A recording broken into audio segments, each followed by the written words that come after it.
Le mari qui avait secrètement vidé leur compte joint de 500 millions de dollars pour épouser une autre femme n'avait aucune idée que son ex-épouse divorcée possédait la société de construction pour laquelle ses parents avaient travaillé toute leur vie. Mais quand elle découvrit la trahison, ce qu'elle fit ne l'écrasa pas seulement lui, cela les écrasa pour toujours. Marcus Chen se tenait dans le hall de marbre de ce qui avait été leur pentouse, signant les derniers papiers du divorce avec un sourire qui n'atteignait jamais ses yeux, tandis que sa femme de 12 ans, Helena Hartwell, l'observait avec un calme qui aurait dû le terrifier. Il avait été méticuleux, transférant les fonds par petits montants assez discrets pour éviter les soupçons, construisant sa stratégie de sortie pendant qu'elle bâtissait son empire sous un voile corporate qu'il n'avait jamais pris la peine de percer. Ses parents, Thomas et Mary Chen, avaient donné 40 ans à Hartwell Construction sans jamais savoir que leur belle-fille était la propriétaire silencieuse qui les avait maintenus en poste à travers chaque crise économique. Mais Marcus était trop occupé à planifier son avenir avec Sophia Luron, l'architecte de 26 ans qui l'avait convaincu que le succès de sa femme le faisait passer pour faible, pour remarquer le calme dangereux dans les yeux verts d'Helena. Le compte joint qu'il avait vidé.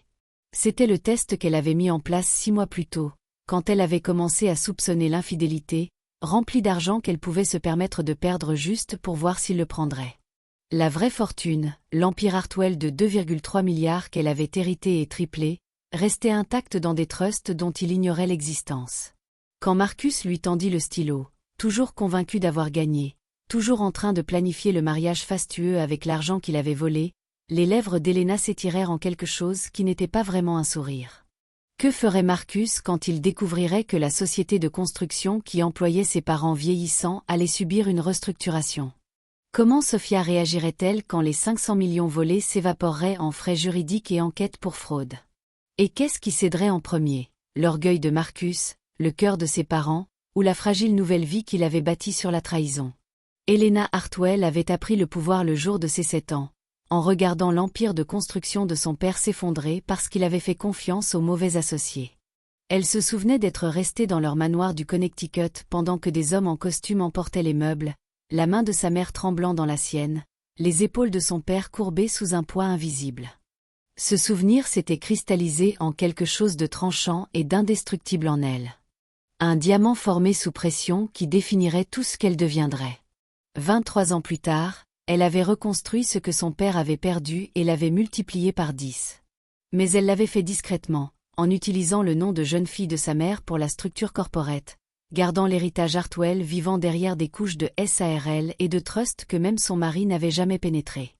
Marcus était tombé amoureux d'Helena l'architecte, la femme qui concevait des projets de logement durable et parlait avec passion de renouvellement urbain lors de galas caritatifs. Il n'était jamais tombé amoureux d'Helena la milliardaire parce qu'elle ne lui avait jamais dit que cette version existait.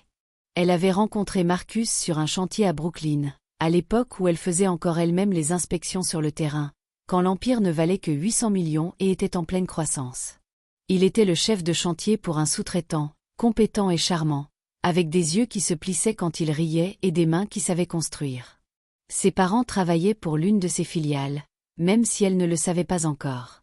Thomas Chen gérait les grues et Marie s'occupait de la logistique des achats. Tous deux solides, fiables, le genre d'employés qui deviennent la colonne vertébrale de toute entreprise prospère.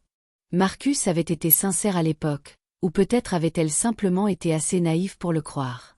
Il l'avait demandé en mariage sur le pont de Brooklyn au coucher du soleil, et elle avait dit oui parce qu'elle pensait avoir enfin trouvé quelqu'un qui l'aimait pour ce qu'elle était, et non pour ce qu'elle possédait. Ils avaient bâti une vie ensemble, du moins le croyait-elle, pendant qu'elle veillait discrètement à ce que ses parents ne s'inquiètent jamais de licenciements ou de coupes dans les retraites. Jamais ils n'avaient su que l'épouse de leur fils contrôlait leur destin professionnel. La première fissure était apparue un mardi de mars. Helena était rentrée tôt d'une visite de chantier à Boston, encore en bottes à embouts d'acier et casque, couverte de poussière de béton après avoir inspecté les fondations. Elle avait trouvé Marcus au téléphone dans son bureau, la porte entr'ouverte, la voix basse et intime d'une façon qui n'avait plus été la sienne depuis des mois. « Je n'en peux plus d'attendre que ce soit fini, sauf. Encore quelques mois et nous serons à Santorin, loin de tout ça. » Helena était restée figée dans le couloir, la poussière de ses vêtements tombant sur leur tapis perçant comme de la neige. Elle avait voulu faire irruption pour l'affronter, exiger des réponses. Au lieu de cela, elle s'était reculée en silence, son esprit d'architecte calculant déjà les angles et les points porteurs, évaluant combien de poids ce mariage pouvait supporter avant de s'effondrer. Elle avait engagé des enquêteurs le lendemain. Pas le genre théâtral des films, mais des comptables judiciaires et des analystes numériques capables de suivre chaque centime, chaque message, chaque réservation d'hôtel. Ce qu'ils avaient découvert était une trahison méthodique. Marcus voyait Sophia Luron depuis 18 mois, la jeune architecte qui avait brièvement travaillé sur l'un des projets municipaux d'Elena avant de passer à une firme concurrente. Il avait transféré de l'argent du compte joint par tranche de 47 000 $, juste en dessous du seuil de 50 000 qui aurait déclenché les alertes automatiques qu'elle avait mises en place des années plus tôt pour des raisons de sécurité. Le compte joint avait été l'idée de son père, en réalité. Un conseil qu'il avait donné à sa mère quelques semaines avant de mourir d'une crise cardiaque dans un hôpital qui aurait peut-être pu le sauver s'ils avaient encore eu l'argent pour de meilleurs soins. Garde un peu d'argent ensemble, avait-il haleté, le masque à oxygène s'embuant à chaque mot, mais jamais tout. Fais confiance, mais vérifie. Aime, mais protège-toi. Elena avait placé 500 millions dans ce compte joint. Suffisamment pour sembler être leur richesse conjugale combinée. Suffisamment pour tester si Marcus était l'homme qu'elle espérait. Sa vraie fortune, l'empire de construction Hartwell de 2,3 milliards, restait dans un trust irrévocable au nom de sa mère, invisible pour quiconque ne savait pas où chercher. Marcus n'avait jamais posé de questions sur la structure corporate de son travail de consultante. Il était trop occupé à dépenser son argent et à planifier sa sortie. Elle l'avait observé pendant 6 mois après cet appel, jouant le rôle de l'épouse insouciante pendant que son équipe documentait tout. Elle assistait à ses dîners d'entreprise et souriait à ses collègues qui la plaignaient. L'épouse qui ne savait pas que son mari vérifiait constamment son téléphone pour des messages d'une autre. Elle avait même rencontré Sophia une fois lors d'un cocktail professionnel à Manhattan et avait serré la main de la jeune femme tandis que les yeux de Sophia brillaient d'un triomphe secret. « Votre mari parle de vous en termes si élogieux », avait dit Sophia, son accent français ajoutant de l'élégance au mensonge. Il dit que vous êtes très concentré sur votre travail. En effet, avait répondu Elena, tenant son verre de vin d'une main ferme. Je crois qu'il faut construire des choses qui durent. Les fondations comptent plus que les façades, vous ne trouvez pas? Sophia avait ri, manquant complètement la pointe dans le ton d'Elena. Marcus l'avait manqué aussi, debout à côté de sa maîtresse avec une main sur le dos d'Elena, jouant le mari dévoué tout en planifiant leur destruction. Les papiers du divorce étaient arrivés un jeudi, apportés par Marcus lui-même avec une sérénité répétée. Ils étaient assis dans le salon du Penthouse, les baies vitrées encadrant la skyline de Manhattan comme un tableau de tout ce qu'ils avaient soi-disant bâti ensemble. Je ne suis pas heureux, Elena. Ça fait longtemps. Marcus avait débité ces lignes comme s'il les avait répétées. Et peut-être l'avait-il fait. Peut-être que Sophia l'avait aidé à écrire le scénario. Nous nous sommes éloignés. Tu es marié à ton travail et j'ai besoin de quelqu'un qui puisse être présent. Elena l'avait regardé. Cet homme qu'elle avait aimé pendant 12 ans et elle avait ressenti quelque chose proche de la pitié. Il avait l'air si confiant, si certain d'avoir exécuté l'évasion parfaite. Les papiers du divorce étaient généreux selon les standards habituels. Il demandait la moitié du compte joint, le Penthouse, et une pension mensuelle qui aurait ruiné la plupart des gens. Il lui laissait l'activité de consulting qu'il pensait valoir peut-être 30 millions, ignorant qu'il lui laissait l'empire qui employait 40 000 personnes, y compris ses parents. Il y a quelqu'un d'autre, avait-il admis, et au moins il avait eu la grâce de paraître légèrement coupable. Elle s'appelle Sophia. Je n'avais pas prévu ça, Elena, mais nous sommes tombés amoureux. Ces choses arrivent. Ces choses arrivent, avait répété Elena doucement, signant les papiers sans discuter, sans rien demander de plus. Son avocat l'avait regardée comme si elle avait perdu la tête. Mais Elena savait exactement ce qu'elle faisait. Marcus voulait l'argent du compte joint. Il pouvait l'avoir. Chaque centime qu'il avait volé, plus la moitié de ce qui restait. Elle lui avait même cédé le Penthouse, les voitures, la maison de vacances dans les hantons qu'il adorait tant. Marcus avait paru presque déçu de la facilité. Peut-être avait-il voulu une bataille, du drame pour justifier sa trahison. Au lieu de cela, il avait obtenu la signature d'Elena et son acceptation calme, ce qui l'avait rendu encore plus défensif. « Mes parents ne savent pas encore », avait-il dit en ramassant les papiers. « Pour Sophia ? Je veux dire, il pense encore que nous essayons de nous réconcilier. Thomas et Marie sont de bonnes personnes, avait dit Elena. Et ce n'était pas de la manipulation, c'était la vérité. Elle avait personnellement examiné leur dossier d'emploi, approuvé les augmentations de pension, veillé à ce qu'ils soient transférés à des postes plus faciles en vieillissant. Ils ont travaillé dur toute leur vie. Ils méritent la sécurité. Ils iront bien. Ils ont de bons emplois, une entreprise solide. Marcus avait souri alors, soulagé. Hartwell Construction traite bien ses employés, en fait. Maman parle toujours de la sécurité qu'elle y ressent. Elena avait hoché la tête, sirotant son vin, regardant son futur ex-mari planifier son avenir sur de l'argent volé sans réaliser qu'il décrivait sa société, son héritage, son pouvoir.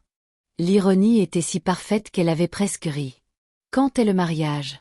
avait-elle demandé. « Juin, à Santorin. » Sophia a toujours rêvé d'un mariage sur une île grecque. Il avait paru excité, comme un enfant qui planifie le matin de Noël. « Nous allons voyager pendant 1 an après ça. » Elle a toujours voulu voir le monde. « Ça a l'air charmant », avait dit Elena. « J'espère que vous serez très heureux tous les deux. » Et elle le pensait d'une certaine façon, car leur bonheur rendrait ce qui suivrait encore plus dévastateur. Le lendemain de la finalisation du divorce, Elena entra au siège de Hartwell Construction pour la première fois en tant que propriétaire reconnue. Elle l'avait dirigé dans l'ombre pendant des années, mais maintenant elle voulait que tout le monde sache exactement qui tenait les rênes.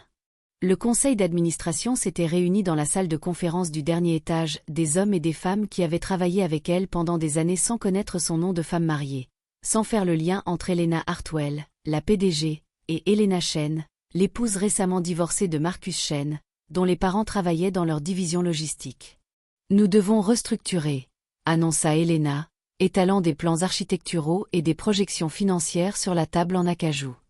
Le marché se tourne vers le développement durable, et nous allons mener cette transition. Cela signifie fermer les installations obsolètes et investir dans de nouvelles technologies.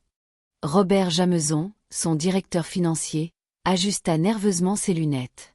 L'usine de Newark, opérationnelle depuis 30 ans. Nous avons des employés historiques là-bas. Des gens qui sont avec nous depuis l'époque de votre père. Je sais exactement qui y travaille, dit Elena calmement. Thomas Chen, opérateur de grue, 40 ans de service.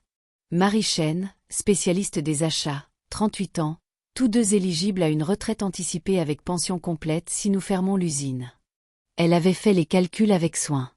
L'usine de Newark était en réalité rentable. Mais c'était aussi là que les parents de Marcus avaient bâti leur carrière, où ils avaient noué des amitiés et trouvé un sens. La fermer ne les ruinerait pas financièrement. Elle s'en assurerait, mais cela briserait la routine et la stabilité autour desquelles ils avaient construit leur vie. À 63 et 61 ans, ils étaient assez jeunes pour se sentir perdus sans travail, mais assez âgés pour savoir que recommencer était presque impossible.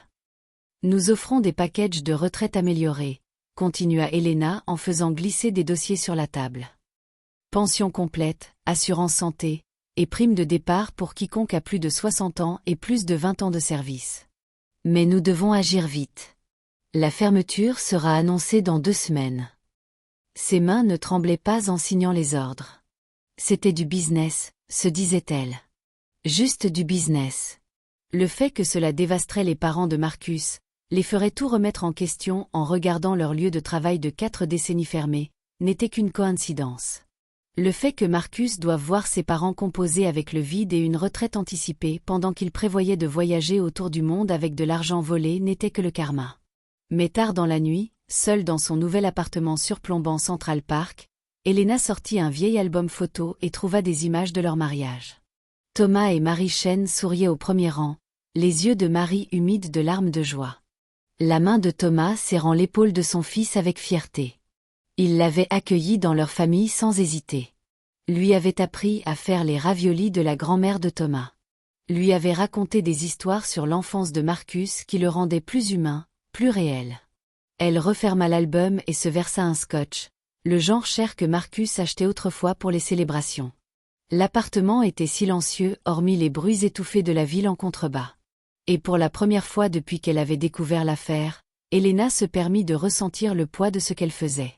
Son téléphone vibra avec un message de son enquêteur. Marcus venait de verser un acompte pour une location de yacht en Grèce. 180 000 $ débités d'un compte financé par l'argent qu'il lui avait volé. Sophia avait posté des photos sur les réseaux sociaux de ses essayages de robe de mariée, une Vera Wang qui coûtait plus que la voiture de la plupart des gens. Le moment de doute d'Elena s'évapora. Elle ouvrit son ordinateur portable et commença à rédiger la phase suivante, celle qui ferait paraître la fermeture de l'usine d'Où sans comparaison. L'email atteignit la boîte de Marcus un mardi matin, 3 semaines plus tard, alors qu'il prenait son petit déjeuner avec Sophia dans le Penthouse qu'il avait gagné au divorce. Enquête urgente pour fraude, indiquait l'objet, envoyé par le service juridique de Citibank où était détenu le compte joint. Marcus remuait du sucre dans son café quand il l'ouvrit, et sa main se figea au milieu du geste en lisant. La banque avait signalé des schémas de retraits inhabituels du compte joint dans les mois précédant son divorce. Elle coopérait avec des enquêteurs fédéraux qui avaient cité à comparaître des registres montrant des transferts systématiques conçus pour échapper à la détection. L'email se concluait par une notification que tous les comptes associés à son nom avaient été gelés en attendant l'enquête. Qu'est-ce qui ne va pas? Sophia leva les yeux de son téléphone où elle postait des photos de leur petit déjeuner avec des hashtags sur le véritable amour dramatique. Marcus ne pouvait pas parler. Son esprit passait en revue chaque transfert, chaque calcul prudent qu'il avait fait pour rester sous les radars. Il avait été si sûr d'avoir couvert ses traces, avait même consulté un comptable louche qui lui avait assuré que tant qu'il restait sous 50 000 $ par transaction, il serait tranquille. Ce que Marcus ignorait, ce qu'il ne pouvait pas savoir, c'était qu'Elena avait conçu ce seuil de 50 000 $ spécifiquement pour lui. Elle l'avait fixé assez haut pour qu'il se sente en sécurité, pour qu'il vole assez pour se sentir confiant, pendant que ses comptables judiciaires suivaient chaque transaction dès le premier jour, construisant un dossier en béton. Dès que le divorce avait été finalisé, elle avait tout remis aux procureurs fédéraux avec un nœud dessus. Preuves de fraude électronique, évasion fiscale, et dissimulation d'actifs qui entraînaient des peines pouvant aller jusqu'à 20 ans. Son téléphone sonna. Son père. Marcus faillit ne pas répondre, mais la culpabilité ou l'habitude le fit appuyer sur le bouton vert. Marcus. La voix de Thomas Chen semblait avoir vieilli de 20 ans en une semaine. Tu étais au courant? Pour la fermeture de l'usine? L'estomac de Marcus se noua. Quelle usine? Newark, Hartwell Construction. Ils nous ferment, fiston. Ta mère et moi, on est au chômage. Après 40 ans, c'est fini. Il y eut une pause, le bruit de la circulation en fond, comme si son père appelait du parking parce qu'il ne supportait pas de rentrer avec la nouvelle. Ils appellent ça une restructuration. 2 semaines de préavis et un package de retraite. On est trop jeune pour prendre sa retraite, Marcus, mais trop vieux pour recommencer. Papa, Marcus ne savait pas quoi dire. Il n'avait jamais prêté attention à l'endroit où travaillaient ses parents. Avait à peine enregistré le nom de l'entreprise. Hartwell Construction. Hartwell. Comme le nom de famille d'Elena, celui qu'elle avait gardé pour des raisons professionnelles. Ta mère pleure, continua Thomas, la voix brisée. Elle est dans les toilettes au travail, en train de pleurer. Elle adorait ce boulot. Adorait ces gens. On avait des projets, Marcus. On allait travailler encore 5 ans, gonfler notre retraite, enfin faire ce voyage en Chine pour voir d'où venaient tes grands-parents. Maintenant on est juste obsolète. Marcus raccrocha avec des promesses qu'il ne savait pas tenir et fixa l'écran de son ordinateur, la notification de gel des comptes, la lettre d'enquête. À côté de lui, Sophia scrollait toujours sur son téléphone, inconsciente des murs qui se refermaient. « Chérie, il faut qu'on parle du budget du mariage », dit-elle en levant les yeux avec une moue. La fleuriste dit que les roses vont coûter plus cher que prévu. On devrait peut-être puiser dans tes autres comptes. Il n'y a pas d'autres comptes, murmura Marcus. Il ne reste rien. Il ouvrit son application bancaire d'une main tremblante et confirma ce que l'email lui avait dit. Tous les comptes étaient gelés. Les 500 millions qu'il avait méthodiquement volés. L'argent qu'il pensait être son ticket pour la liberté était verrouillé derrière des saisies judiciaires et des scellés fédéraux. Le petit compte qu'il avait gardé séparé, ses économies d'avant le mariage, contenait 43 000 $, assez pour vivre quelques mois s'il faisait attention. Pas assez pour des mariages sur des îles grecques et des aventures de voyage d'1 an. Sophia parlait, sa voix montant dans les aigus. Mais Marcus n'écoutait pas. Il pensait à ses parents, à Elena, à Hartwell Construction. Il sortit son téléphone et chercha le site web de l'entreprise, quelque chose qu'il n'avait jamais pris la peine de faire avant. La page « À propos » se chargea, et en haut figurait une photo de l'équipe dirigeante. PDG Elena Hartwell, sa femme, son ex-femme, la femme qu'il avait trahie et qu'il avait jugée trop absorbée par son travail de consultante. La femme qui avait signé les papiers du divorce sans se battre, qu'il avait laissé prendre le Penthouse et les voitures et ce qu'il pensait être la moitié de leur fortune. La femme dont le père avait fondé l'une des plus grandes sociétés de construction de la côte et qui avait reconstruit l'empire familial pendant qu'il assistait à des réunions de chefs de chantier. Ignorant tout, Marcus se leva si vite que sa chaise bascula en arrière. Il ouvrit son ordinateur et commença à chercher, vraiment chercher, Elena Hartwell. Article de Forbes sur la femme qui reconstruisait des logements urbains durables. Profil de Business Insider sur le secret du succès de la milliardaire Elena Hartwell. Analyse du Wall Street Journal sur la façon dont Hartwell Construction était devenue un leader du secteur. 2,3 milliards. Le chiffre revenait sans cesse. Pas 500 millions. Ça avait été de la petite monnaie, un test, de l'argent qu'elle pouvait se permettre de perdre juste pour voir ce qu'il ferait. La vraie fortune, celle qu'elle avait héritée et fait fructifier, lui avait été invisible pendant tout leur mariage parce qu'il n'avait jamais pris la peine de regarder au-delà de ce qu'elle choisissait de lui montrer. Il avait volé à une milliardaire qui employait ses parents, divorcé de la femme qui les avait protégés à travers les récessions et les krachs boursiers. Tout ça pour épouser quelqu'un qui se plaignait actuellement des arrangements floraux qu'il ne pouvait plus se permettre. « Marcus, tu m'écoutes ?» La voix de Sophia coupa court à sa spirale. « Qu'est-ce que tu veux dire par il n'y a plus d'argent ?» Il se tourna pour la regarder, vraiment la regarder, et vit pour la première fois ce qu'Elena avait dû voir. Une belle façade sans fondation. Une relation bâtie sur de l'argent volé et des mensonges. Un avenir qui s'effritait déjà. Son téléphone sonna à nouveau.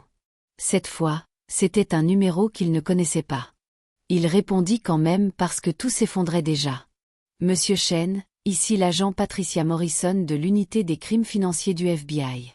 Nous devons fixer un rendez-vous pour que vous veniez répondre à des questions concernant une activité suspecte sur le compte numéro finissant par 7734.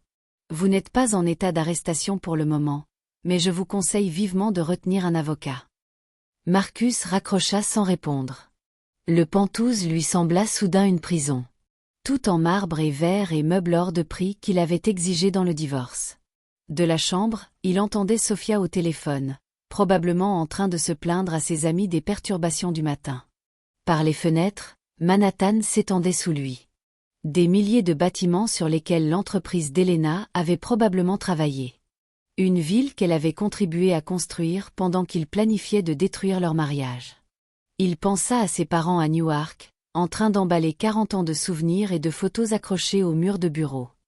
Il pensa à Elena signant ses papiers d'une main assurée, le laissant croire qu'il avait gagné. Il pensa à l'enquête fédérale à venir, aux frais juridiques qui engloutiraient ces derniers 43 000 $. Au mariage qui n'aurait jamais lieu, à la vie qu'il avait imaginée s'évaporant comme la brume du matin. Son téléphone vibra avec un texto d'un numéro inconnu. La fermeture de l'usine, c'est du business, Marcus. L'enquête, c'est la justice. Ce qui vient ensuite est de la miséricorde pour tes parents, pas pour toi. Ils seront pris en charge. Toi, non. Elena. Marcus s'effondra sur le sol du Penthouse qu'il avait volé dans le mariage qu'il avait détruit, avec le futur qu'il avait misé sur un mensonge. Dehors, la ville bourdonnait d'activité, des grues de construction parsemant la skyline comme des monuments à l'empire d'Elena. Construisant des choses qui dureraient bien après que sa trahison serait oubliée. Il avait voulu l'écraser avec sa trahison, prendre tout et la laisser briser. Au lieu de cela, elle lui avait laissé juste assez de cordes pour se pendre. Et maintenant il se balançait, regardant tout s'effondrer, réalisant trop tard qu'il n'avait jamais combattu dans sa catégorie. La société de construction pour laquelle travaillaient ses parents, la fortune qu'il pensait avoir volée, l'épouse qu'il avait sous-estimée, tout avait été à Elena. Et ce qu'elle avait fait ne l'avait pas seulement écrasé lui. Cela les avait écrasés pour toujours. Chaque plan, chaque rêve, Chaque futur qu'il avait bâti sur du sable au lieu de fondation. Et la partie la plus cruelle était de savoir qu'elle avait essayé de lui enseigner cette leçon dès leur premier rendez-vous. Quand ils s'étaient tenus sur un chantier de Brooklyn et qu'elle lui avait dit que la bonne architecture concernait plus que la beauté de surface. Il s'agissait de construire quelque chose d'assez solide pour résister à n'importe quelle tempête. Il avait cru être la tempête. Il n'avait jamais réalisé qu'il n'était que des débris dans la sienne.